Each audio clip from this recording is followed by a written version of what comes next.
לא שוכחים את הגיבור שלהם גם אחרי 35 שנים. הנה. בשבת בבוקר התייצבו 1,000 רוכבי אופנועים מכל הארץ למסע הצדעה לאדם מיוחד במינו. במחווה חד פעמית לכבוד ביקורו של האיש הזה בארץ, כולם רוכבים יחד. דיוויד סקוט בר, שהיה גם חייל מרינס וגם לוחם בצה"ל, מחזיק בשני שיאי גינס לרכיבת אופנוע. הוא הצליח להקיף את העולם בזמן שיא, בלי להתחשב במגבלה שיש לו זוג תותבות. את הרגליים שלו הוא איבד ב-81 כשעלה על מוקש בשירותו הצבאי. בסיפור הזה יש את כל הרכיבים של סרט אקשן הוליוודי.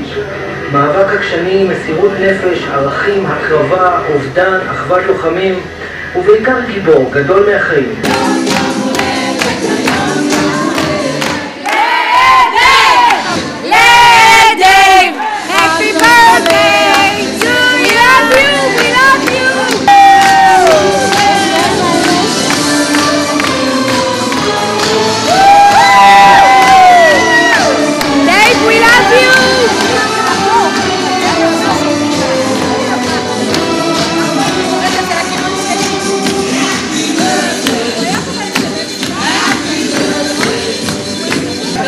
דייב, אני יכולה עליך שיהיה לך המון המון מזל טוב.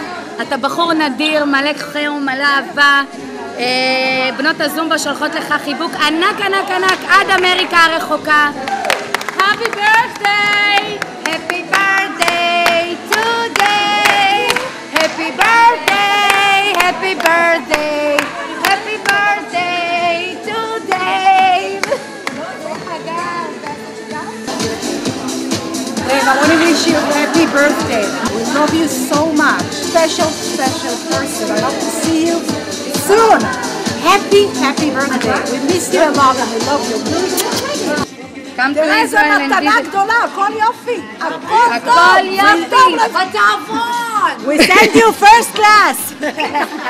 שתמשיך להישאר מתוק ומקסים ותבוא לבקר. היה לנו מאוד נחמד להיפגש איתך, אנחנו גאים בך.